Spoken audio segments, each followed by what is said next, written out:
So, good morning, good afternoon, good evening, good night, whenever you listen to this. This is Matthew Bailey, and this is another episode of Six Reels Deep. And this is a two-parter of sorts. So, yeah, we will be celebrating the 40th anniversary and 30th anniversary, respectively, of Nightmare on Elm Street and Wes Craven's New Nightmare. So, this particular episode will be about Nightmare on Elm Street, the movie that started all, the movie that pretty much made New Line Cinema into the powerhouse of a film studio that it is today. I mean, if it wasn't for New Line Cinema, we wouldn't have the Lord of the Rings series, right, or Hobbit trilogy, right? So, I mean, it is what it is, right? What I will say about, this movie, right, is that if you are the type who has very detailed nightmares, which lead you to wake up from them screaming at the top of your lungs, this movie is not for you. Also, if you constantly need medication to fight off insomnia, or you need it to fall asleep, yeah, this movie is not for you, right? So this is the pre-ramble section here, right? So, we kind of had a talk briefly about the 2010 remake. So, yeah, that remake did little to nothing to make Freddy Krueger or the world of Elm Street interesting. It was just so by the numbers, so uninspired. Sorry? Someone know my thoughts on that one. Yeah, we both boo. Yeah. Big boo. Like I remember seeing the trailers for it. I did not even bother to see it in theaters, but in preparation for this review here, I watched this, and yeah, there's really nothing to really talk about though. And I think the biggest sin with it too is just how Freddy looks. That VFX look just doesn't work, especially with the mouth and how little it moves. It was like, oof, like no. And I think the original one, right, which the budget of which is $1.1 million US, right, is far superior, right? And as far as just the series, right, the franchise itself, right? So I saw the first one, years ago, just me discovering horror films and whatnot, right? I believe I saw it either on Sci-Fi or USA. I think it was one of those two stations that had that film. I saw it there, enjoyed it there, and then over the years I would watch it over, and just a lot of scenes stood out, right? I remember seeing the second one on Cinemax, right? But I didn't remember it, and I sort of recapped it there, right? But for some odd reason, I never bothered to watch 3, 4, or 5. That would be Dream Warriors, Dream Master, or Dream Child, right? I just never bothered to watch those, right? And then, Freddy's Dead, I actually covered it on the podcast years ago with Ricardo. I think that movie is like trash, in my opinion. I just don't really care. It's just so forgettable, right? But I will never forget, though, that was the film that really introduced me to Freddy Krueger, because the first one came out after I was born, literally, so I didn't even know about the Nightmare on Elm Street series. But then when Freddy's Dead, the Final Nightmare came out, I remember the ads just being all over TV back in 91, right? So yeah, when I saw it for myself, I was like, well, no, this is kind of trash though. Like, I didn't really care about it at all. I didn't even care that Freddy was dead. Like, who gives a shit, right? And then New Nightmare came out, right? And I didn't see it theatrically because I was still too young, right? But I remember seeing it once on cable, and I was like, all right, that's a cool concept. Okay, very meta, right? I see how it influenced Scream and whatnot, right? But believe it or not, I never recapped it up until I was doing this whole recap of the series itself, right? Of course, Freddy versus Jason, is just, it just works as just this, just not so bad as good, but just like this crowd pleasing horror villain versus horror villain, matchup that you didn't see it coming. Like, it was a dream match, right? It was a dream wrestling match, if you will, but it somehow it works, and it's goofy and over the top and silly, but I enjoyed for that. I enjoyed for what it was, right? I thought that was that. And then, of course, 2010 happened, and we had A Nightmare on Elm Street, the remake, and that was it. And I think from there, people were like, no, let's not, and it's so interesting too. Yeah, let's not remake any Freddy movies. Let's not continue on this series. Like, I don't know if there will be another effort to revive the series. I don't think they should, but I don't know if they'll be doing that anytime soon, right? But yeah, you know what I mean? When it comes to, just talking quickly, right? When it comes to 3, 4, and 5, what I will say is that 3 and 4 work as a great double feature, right? Because 3 is where basically the final girl of the first film, that'll be Nancy, kind of passes on the torch, to Kirsten, right? And then 4 now is where the torch get passed from Kirsten to Alice now, right? And then, but 5 now, I should say, right? The climax of 4 with Freddy and the souls kind of coming out of him, that to me stands as one of the best pieces of prosthetics or visual effects or practical effects I have seen in that series. It is so insane and effed up, but I love it. And if there's one thing I'll give this series credit for, is like if you just love the art and craft of 80s horror practical effects, watch that. Just how over the top they were in terms of Freddy, especially like in 3 and 4, where you see the souls inside of his chest and stomach, and just it's just the creep factor of it though. But just knowing that there were people who worked on these things, right, and made them work for what they were, right, given the budget. Yeah. But yeah, that scene in 4 with the souls trying to come out of Freddy's body though blew my mind. Keep in mind, this is the first time I've seen this, right? When it comes to 5, however, though, the Dream Child, that's where the logic just didn't make any sense, because you would think, right, that Freddy would use Alice's, unborn child to be reborn into the world, but no, he want to use the nightmares from the fetus to gain power, and it's like, why? And then somehow near the end, the spirit of Freddy's mom absorb him as a fetus. It makes no sense. It makes no goddamn sense, right? It doesn't. But the thing about it is, like most slasher franchises of that era, sadly to say it happens in this era too, is that they fall prey to the whole over explaining. The thing that made Freddy terrifying in the first movie is we had no clue what the hell this was. Agreed. Yes. And trying to give him more humanity, it's always going to weaken him. We don't need, I don't know why studios think that we do as audiences, but we don't need an explanation. We just need to be terrified. Agreed. So the more you try to give meaning to this monster, the more silly he seems to us. Yeah, because like in 3, for example, when he mentioned about his mom and, oh gosh, what the mom went through, boy, oof. That was bad enough, right? But then 4 had to like show it again, and then 5 we had to bring back the mom spirit again. Like, why are we doing this? I don't understand, right? And I'll just close with this last point about the franchise that I do appreciate it for, right? Surrealness, how it taps so much into surreal visuals, right? Because there's numerous scenes I'm watching here, and it feels like I'm watching some Chinese or Japanese horror film, especially like when they do ghost films, right? There's always like an emphasis on a lot of surreal visuals, right? A lot of ghostly characters and apparitions and just weird set pieces. It really reminds me of like watching like an 80s Chinese or Japanese horror film, right? Or 70s horror film, right? Yeah, I just applaud the series for going weird, but it's just when it went too deep into pop culture, like in Freddy's, there's like, oh gosh, like we don't need to see Freddy playing the witch from Wizard of Oz. Like what is that? Like, why? I don't understand this. Video game scheme. Yeah, and the video that whole thing game. is very Looney Tunes. Yeah. I feel like a sadistic Looney Tunes character. It just didn't work for me, right? But yeah, Alice, if you don't mind, you could just talk briefly about your history with the the first film and the franchise as a whole. Well, the Nightmare on Elm Street franchise is actually my second favorite in terms of slasher horror. My first being Halloween.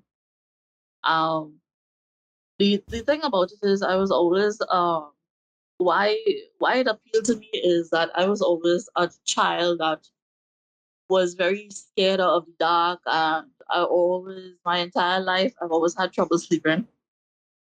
Always had very vivid dreams and nightmares and so on. So for me, I don't know, seeing the first film, seeing the heroine Nancy being able to fight against this villain and having power over her dreams, it kind of gave me a sense of closure in terms of trying to deal with my nightmares and so on. So that's why the first film at least appealed to me on that level. But there's also, like I said, the prosthetics and the makeup was something out of this world in the 1980 as well. The thing about it is, like you all rightly said, explaining too much of the backstory behind the character is what took away from the fright essence of the first movie, where you don't know what the heck he is, you know? They can't explain, it's only later on they explain that he's a demon of dreams and all that kind of stuff. But to me, that is just my appeal to the first movie and the entire franchise, you know. But to me, the first my favorites are the first one and the New Nightmare that we're gonna do here shortly. Yeah. Well, I should say in the second part of this Freddy retrospect, Yeah. right? Yes. So Summer, your quick history with the Freddy Krueger franchise. So I should say Nightmare on Elm Street franchise. Yeah. Again, you guys know I've been watching horror movies since I was quite young. Like Alice, though, it's always been my second favorite. My first was being Friday the 13th. But I really, besides the fact that when this character came up about, there was really nothing like him on screen. Even though this is a slasher film, it's a slasher film with a supernatural twist to it. And that first movie, I mean, no matter how many times I've seen it, I'm always blown away at the effects of that first movie, which is why I think I hate CG so much, is because look at what these people did with no budget. And you can't even get it right with $100 million. But yeah, that aside, it just felt like this movie hit so many things correctly in terms of casting, in terms of the narrative being something everybody could relate to. We may not be able to all relate to being at a camp, or anything like that. But we all have to sleep, and we all have nightmares, and we all have those nightmares that are so vivid. Sometimes you wake up and you have to convince yourself that you're awake, and they do such a wonderful job of tapping into that. For me, in the entire franchise, New Nightmare is my favorite, and the first movie is my second favorite, as strange as that might seem. Um, this one, I mean, the first, I would say one, two, three, and four. Um, they all have so much to offer. They're the franchise at its best. And then, New Nightmare came along and it felt like a breath of fresh air. And I, for one, have always been disappointed that we didn't get more of that New Nightmare narrative going forward. But yeah, this movie, it's a classic for a reason. There's a Netflix series out right now called The Movies That Made Us. And this is one of the movies they covered. I highly recommend you guys checking it out, because it not only does it tap into the nostalgia, but it gives you so much. It brings the background and what people went through to get these films made in just such vivid light. I think it's an excellent. I think it's a limited series, but it has like about 2 seasons, and one of the things they cover is this. So Nightmare on Elm Street time, right? The opening sequence is great though, and I love how it gives us a true sense of how terrifying this movie's gonna be. Starting with Freddy putting the knives in his gloves and showing how he attacks his victims through their dreams, sorry, with the character of Tina, right? Trying to escape this boiler room, and you learn that the boiler room is basically where Freddy was killed, right? Years ago, right? And it also sets up the unexpected and bizarre techniques he uses to toy with his prey. Like, so for example, when Tina sees this random sheep just running down the hallway, you know what I mean? It's just stuff like that now, you know what I mean? Totally works, right? And then later on, when you see Nancy, you know what I mean, played by the great Heather Langenkamp, seeing the corpse of Tina, yes, sorry, spoiler alert, but she didn't make it, in a body bag dragged quickly on the floor of this school hallway. That shot in particular, especially the reveal of the body in the bag itself, and you see seeing like the mouth moving, that always felt like something out of a Japanese ghost film, like, or a horror film, right? As I mentioned before. Yeah. Yeah, there's just something so strange about that shot, right? Especially when you see the body, the bag being dragged, right? It also sets up the urban myth surrounding Freddy early on. I always love that about Freddy Krueger as a character. Just this, this myth about this character, this the boogeyman who kills you in your dreams, right? And that's where what you see basically where Tina wakes up from her dream. And then she talks to her mom, and then afterwards she grabs this crucifix, right? That was right above her bed, and she holds onto it. And then you hear the famous nursery rhyme, you know, the 1, 2, Freddy's coming for you. Yeah, which still stands out. It's still creepy. It still works, right? And then the iconic image of just these 3 little girls dressed in white playing jump rope and singing this song. There's something about that just always stands out, right? And especially in the sequels, because they always find a way to incorporate them, right?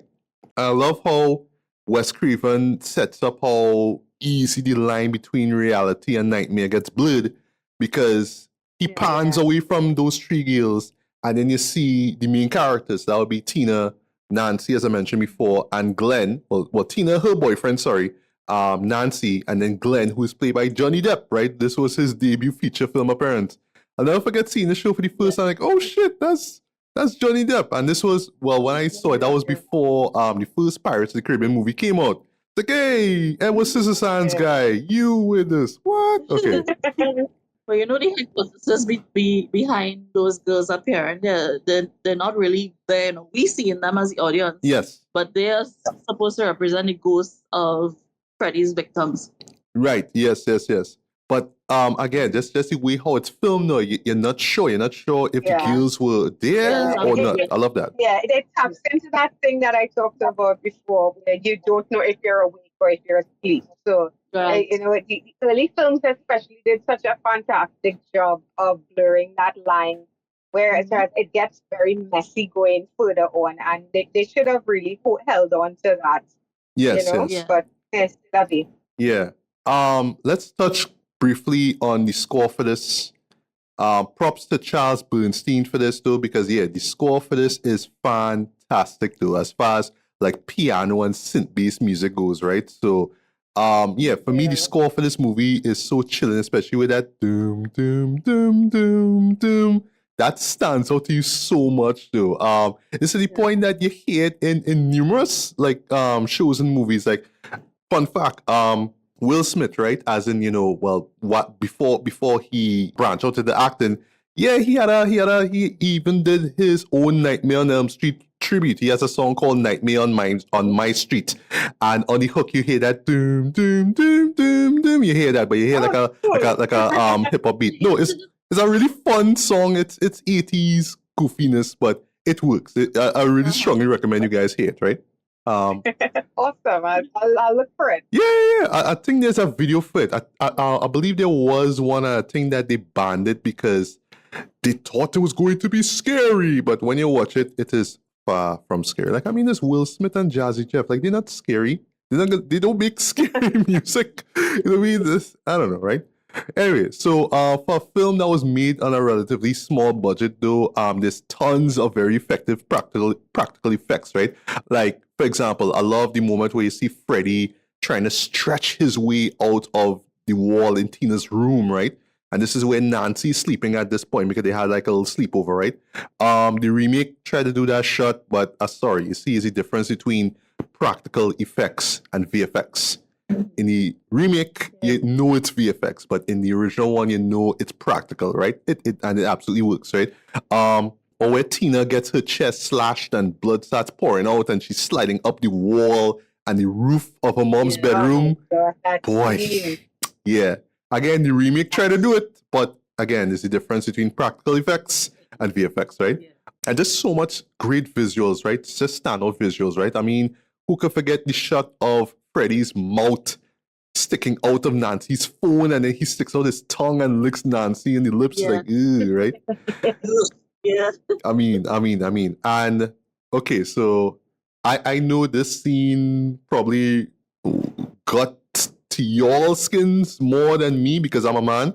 The shot of Freddy's razor hand rising out of the suds of Nancy's bathtub while she's fast asleep. Oh, yeah. I was thinking from them now. Yep. And then you get to that same shot again, right? With the hand rising up, right? And then she just gets pulled down though, and this is that shot of her where she's drowning in this ocean. You can kind of look at it as inspiration of the sunken place from Get Out. Yeah, think Mhm. about it. Just being trapped in this, just being trapped underwater now, but like it's how you get there in the Yes, first place. It's yes. very sunken place if you really think about it, right? So yeah, if Yeah. if Jaws got people to avoid swimming, yeah, this movie got people to avoid dozing off in bathtubs. Like don't do that. Don't do that, right? Yeah. Um, Yeah. so fun fact, right? There's a moment where Nancy goes out to look for Freddy, right? And there's a moment where she looks in the mirror and says, "Oh God, I look 20 years old." I didn't even know this. I had Yeah. to like look it up on Wikipedia. Yeah, she was 20 years old, and the melody. Yeah, she was. Yeah. She was, and the melody Yeah. for that 1-2 nursery rhyme was actually created by her boyfriend, who she eventually married in 1904. That will be her first husband, right? This guy by the name of Alan Yeah. Pasqua. Yes. That was really cool. Yeah. Yeah. One thing I loved about this movie here, right? Even though I know they kind of the logic kind of don't make sense after like the first few movies, is how if they fight hard enough, now characters can pull things out of their dreams, right? It's like when Nancy pulls out Freddy's hat, and that's where she learns, oh, his name, sorry, is Fred Krueger because Yeah. it's in the inlining of the hat. It's like, oh, okay, I like that, right? Um, Mhm. we talking about Freddy, all that kind of stuff, right? So I love how straightforward of a villain he is at this point, right? He's just this creepy, ugly-looking mofo, and he just want to torment people, right? That's what he does, right? But then you learn, he was a child murderer and he killed at least 20 kids in the neighborhood, and a bunch of parents took him to the same boiler room and set him on fire, right? But at this stage, we don't really know how he became this dream demon, right? Which adds to the allure of his character. I just felt with the other films, especially with the Dream Child, is like, why you want to stay in the world of dreams though? You don't want to come out into the real world?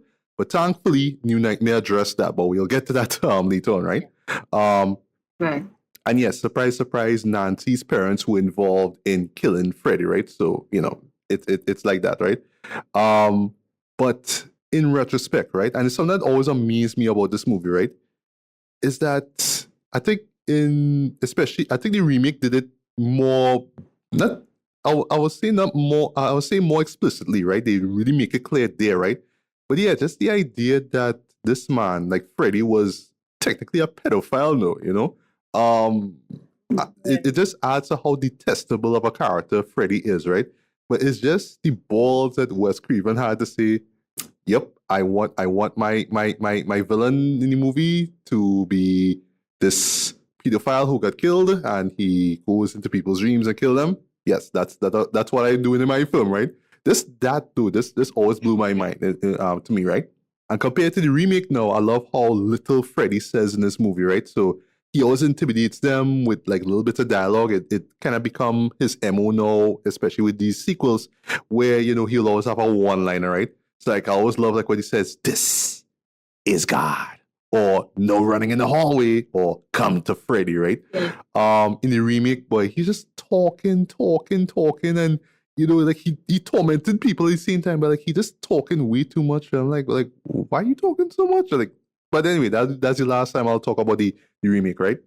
So we have to talk about what is easily the best death scene in the movie, Glenn's death, right? Yes. So Yeah. little minor nitpick, just I something would say it's the most flamboyant. I feel like the best death in the movie it's Tina for me or Tina. personally. I think I know why, because the idea of her being dragged onto the roof, there's something so Yeah. frightening about that, not being able to control your body, and somebody dragging you. Yeah. Yeah, And not being able to see what it is doing that to you. that is true. Yeah. So yeah, I don't know, like I understand Johnny was, trying to do the whole heartthrob thing back then, but why his shirt was so short though? Like I swear to God, like the man, like he had a crop top on. That's a crop top he have on there. What is that? Sorry, it just look weird. It's a crop top was the guys wanted to show off their abs back then, and that's how they would do it. You don't want to see the Especially short those pants that that play they used to wear. football. It is so weird. It's so weird, right? But for me though, Go check out basketball shorts in the 80s and you'll see. no, you're right. You're absolutely right. For me, I will never forget seeing this movie for the first time, right? And seeing that scene, right?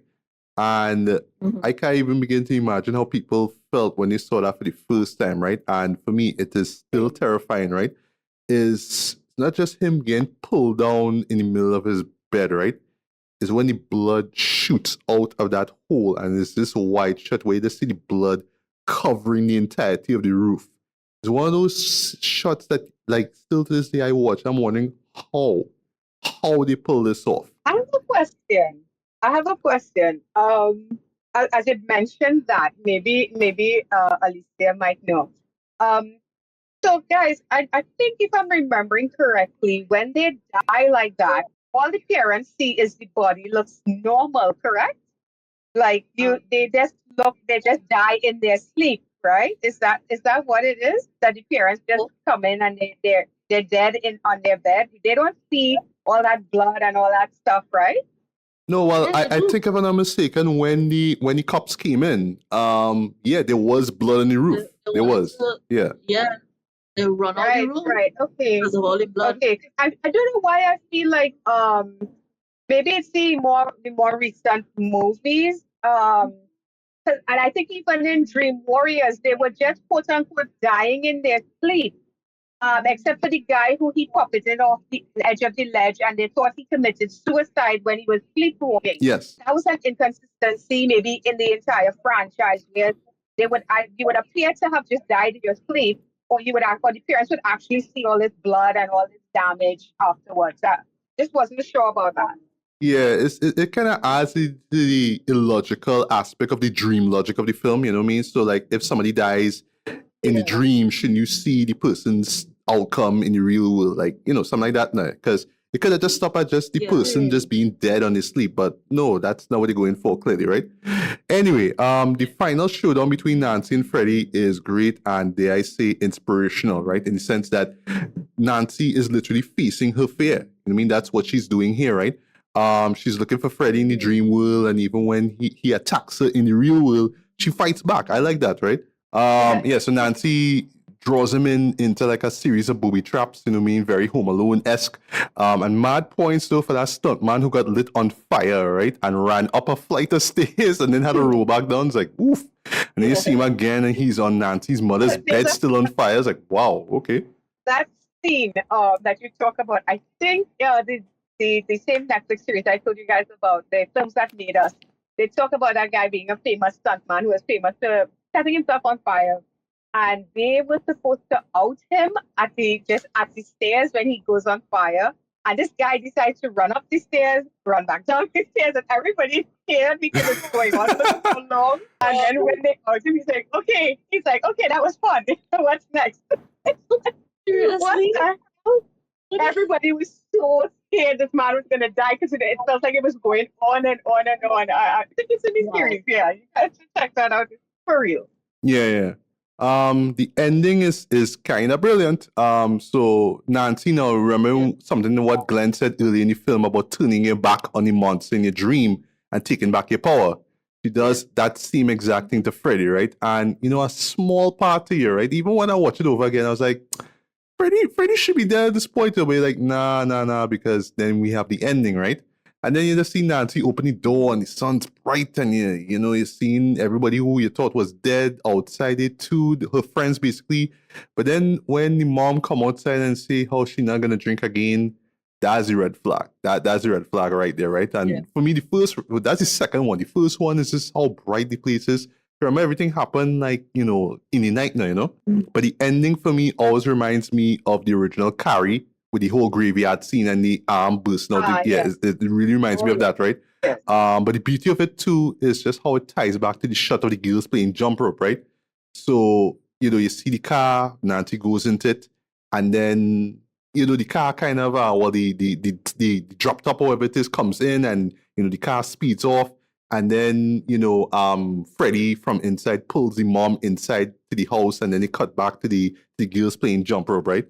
So, what I love about that ending though is how full circle it feels now, because now you're there wondering if everything that we saw right up to the, you know, from the first time that you saw the kids playing jump rope, right, to where you saw Nancy and her friends in the car, you're now wondering if everything at that point to the end was all that a dream. You know what I mean? So I just love how even right down to the very end, Wes is still playing with the perception of, are you seeing, is this a dream or a reality, right? I love that. I actually love that aspect That's about his it. signature. Yeah, Yeah, exactly. that is Wes Craven's signature. He loves ambiguity. He loves Yes. to blur those lines. Yes. Yeah. So just Funny enough, Craven was forced to shoot that ending. He did not. Well, I should say the thing about it is that Craven was arguing that Nancy had won.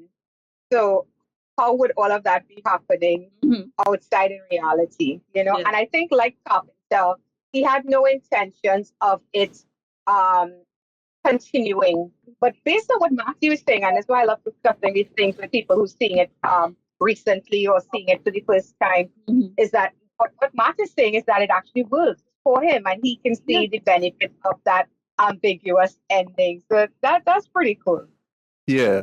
So before we jump into New Nightmare, just final thoughts on A Nightmare on Elm Street. For me, I think that this is the best of the series, though, because of just how impactful and influential it was. Right, I love how simple and straightforward it was. And one thing that I forgot to mention too, what the franchise really tapped into very well here, right, is the inclusion of teenagers, right? Because this is the target audience, right? You know, this is why the sequels always emphasize a lot on teenagers and, school life, high school life, and MTV and rock music and all that kind of stuff. That's the target audience. Because, they, I imagine, went in droves to see this movie, right? And its sequels, right? But just in terms of just setting up the world of Elm Street and just this nightmarish, torturous tormentor of a character that is Freddy Krueger, I think it absolutely works, right? But just as far as just economical filmmaking in terms of just, practical effects which still stand out, a fantastic score and, great performances and a great final girl in the form of Heather Langenkamp. Yeah, for me, this remains the best in the series, right? But then again, I am not the biggest fan of the series, to be honest, so I'm just going off of what I recently saw. But this one was the one that always stood out the most to me, right? So for me, rating-wise, I'm going to give this a strong 4 out of 5. Alice, your final thoughts on A Nightmare on Elm Street before we jump into New Nightmare? Well, I know that without the original film, you wouldn't have all the others, but the original Nightmare on Elm Street film is actually my second favorite. I agree with Summer where New Nightmare is actually my favorite in the entire franchise. In terms of that. Awesome. Yeah. But the thing for me with Nightmare on Elm Street is the reason why I chose Wes Craven to be my favorite all-time horror director, because the brilliance behind his storytelling is just phenomenal for me. I really felt it when he passed away. I really feel that in my guts when he passed away, because it's like no more Wes Craven. No boy. These ideas, The But, Scream franchise was not the same when he passed away. No, it wasn't, and you felt it. You feel that loss, So for me, I'm glad that people like us take the time to revisit these films and inform the new horror generation. Like, hey, look at this film. Look at where we came from. Look at what inspired this, and take the time to analyze it and stuff like that. But like I say, this film was just on another level for me, and you have to give props to the passion of the actors as well, to the performances. Robert Englund as Freddy Krueger. Yes. He is Freddy Krueger. He is, yeah. I can't see anybody else as Freddy Krueger other than Robert Englund. That is how I feel about this film. I don't think that this is a film that should be remade in any way whatsoever. Yeah. They should just leave it well enough alone, and let's just take the time to reintroduce it to the new horror fans by this means, or writing reviews and stuff like that. Just leave it alone, Yeah. Yeah. What would you rate it? Yes, for me, rating like 8 out of 10 for me. All right, Summer, your last thoughts, and then we will dive into New Nightmare. I mean, this is a classic of the slasher genre. I don't think you could call yourself a horror fan and say you don't like any of the new Nightmare movies. And I'm in total agreement with Alice that Robert Englund basically, it is the house that Freddy built for a reason. The movie itself is wonderful, but if we didn't have that iconic presence, I don't think it would have worked overall anyway. And that's what Robert Englund did with this character. And that just that sense of cheekiness too that he brings to his villainous deeds, that you just can't help but, as much as you're afraid or you dislike what he's doing, you also can't help but kind of cheer for him, in this weird way.